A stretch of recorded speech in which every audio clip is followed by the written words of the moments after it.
કે કોઈ વ્યક્તિને બ્લડ કેન્સર હોય અને એ વાત એની પ્રેમિકાને ખબર હોય, છતાં એ એની સાથે લગ્ન કરે, એને સાથ આપે, એની સાથે ખુશખુશાલ જિંદગી જીવે, અને અચાનક એ બ્લડ કેન્સર મટી જાય અને એક ફૂલ જેવી દીકરીનો જન્મ થાય અને ફરી એ બ્લડ કેન્સર પાછો ઉઠલો મારે અને વ્યક્તિનું મૃત્યુ થાય.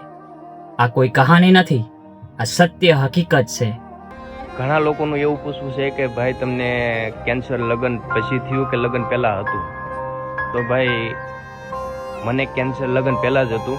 મારું દવાખાનું ચાલુ હતું ને મેં આની જોડે લવ મેરેજ કર્યા.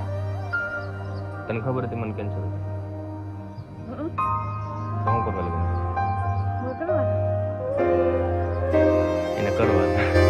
હા મિત્રો, આ વાત છે કમલેશ સિયાલ નામના એક વ્યક્તિની, જેને બ્લડ કેન્સર હોય છે અને એ કોઈના પ્રેમમાં હોય છે, અને એ બધી વાત એની પ્રેમિકાને પણ કરે છે, અને એનો પ્રેમિકા એને છોડી જવાની જગ્યાએ એનો સાથ આપે છે, સામાજિક રીતે પણ લડીને એની સાથે લગ્ન કરે છે. લગ્ન કર્યા પછી પણ એટલો જ એને સાથ આપે છે અને સપોર્ટ કરે છે, અને ધીરે ધીરે કરતા એ બ્લડ કેન્સર મટી જાય છે અને એમના ઘરે એક ફૂલ જેવી દીકરીનો જન્મ થાય છે. પણ અચાનક એ બ્લડ કેન્સર પાછો ઉઠલો મારે છે અને કમલેશનું મૃત્યુ થાય છે. હા મિત્રો, સોશિયલ મીડિયાની અંદર કમલેશે એક આઈડી બનાવી હતી, HK હરામી કરીને આઈડી હતી, અને એની અંદર એ વિડીયો બનાવતો હતો. સાથે સાથે ઘણા લોકો એને સપોર્ટ બી કરતા હતા, કારણ કે એનો ફર્સ્ટ વિડીયો પણ એ ટાઈપનો આવ્યો હતો કે મને બ્લડ કેન્સર છે ને આ ટાઈપનો. તો લોકોએ ઘણીવાર એને મજાક પણ ઉડાવી હતી, એની ગાળો પણ આપી હતી કે આ ફોલોવર વ્યૂ લેવા માટેની વાત છે. પણ ધીરે ધીરે એની પ્રેમિકા પણ એની અંદર ઇન્વોલ્વ થાય છે, સારા એવા ફોલોવર થાય છે, લોકોને એને સપોર્ટ પણ મળે છે, અને એ આવી રીતે વિડીયો બનાવીને પોતાની ખુશીથી જિંદગી જીવતો હતો. પણ આ વાત કરવાની એટલે જરૂર છે કે અત્યારે આપણે નેગેટિવ ન્યૂઝમાં વધારે માનીએ છીએ કે કંઈ ખરાબ થયું છે, કોઈએ ખરાબ કર્યું છે, તો એના ઉપર વિડીયો બી એટલા આવે છે, એટલી વાતો થાય છે, પણ કોઈએ આવી રીતે સાથ આપ્યો હોય ને એની વાતો બહુ ઓછી થાય છે. હમણાં થોડા સમય પહેલાં એક સ્ત્રીએ એક કેન્સર પીડિત વ્યક્તિને બહુ જ સપોર્ટ કર્યો, એના પતિને, અને એ મૃત્યુ પામે છે, અને આખા ભારતની અંદર એ વિડીયો વાયરલ થયા, એ બેન વાયરલ થઈ. પણ ગુજરાતમાં પણ આવી એક ઘટના બની છે. એટલે સારા ન્યૂઝ હંમેશા ફેલાવવા જોઈએ. અમુકની વાતોમાં એવું હોય છે કે છોકરી ઘણી જગ્યાએ દગો આપે છે, છોકરી સપોર્ટ નથી કરતી, ક્યાંક ને ક્યાંક પૈસાની લાલચું હોય છે, સમાજ સામે હારી જાય છે, અથવા મજબૂરીઓના બહાના કરે છે. એવા ન્યૂઝ તો આપણે ઘણી જગ્યાએ જોયા છે કે છોકરીએ એના પતિને મારી નાખ્યો છે, કે એના પ્રેમીને છોડી દીધો છે, કે આવા ન્યૂઝ તમે ઘણીવાર સાંભળતા હશો. પણ આવા ન્યૂઝ બહુ ઓછા જાણવા મળે છે, કારણ કે આપણે અત્યારે એવી માનસિકતા સાથે જીવીએ છીએ કે આપણાને સારી વસ્તુના ન્યૂઝ બહુ ઝડપી મળતા નથી.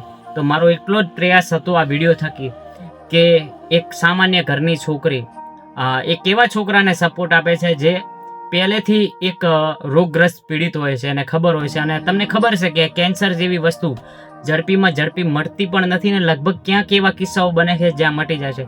છતાં એ છોકરીની હિંમત, એનો પ્રેમ કેટલો સાચો છે કે છતાં એ સામાજિક રીતે લડી અને એની સાથે લગ્ન કરે છે અને સપોર્ટ પણ કરે છે. એના ઘરે દીકરીનો જન્મ થાય છે.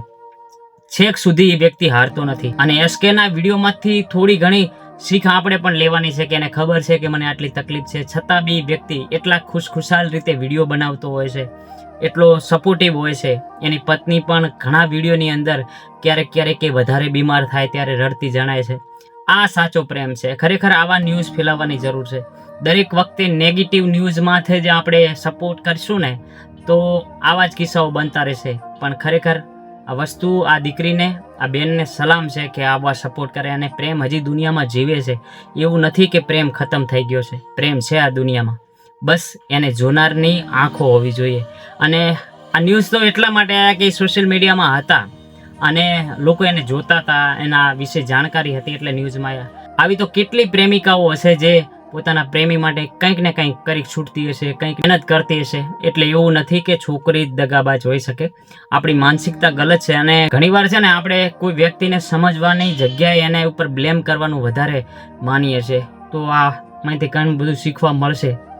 તો એટલા માટે વિડીયો બનાવ્યો તો SK ભાઈનો, જેનું નામ છે કમલેશ સિયાલ, અને બહુ મજબૂત કહાની છે. હવે બીજું તો શું કરી શકીએ, બસ કમલેશના આત્માને શાંતિ આપે ભગવાન, અને એના પરિવાર ઉપર, જે છોકરીએ એની સાથે પ્રેમ લગ્ન કર્યા છે, એની ઘરે દીકરી છે, એને કંઈક ભગવાન એવી શક્તિ આપે કે એ આ દુનિયાની અંદર જીવી શકે, એને સપોર્ટ મળી શકે અને કંઈક પગભર બની શકે. Love you all.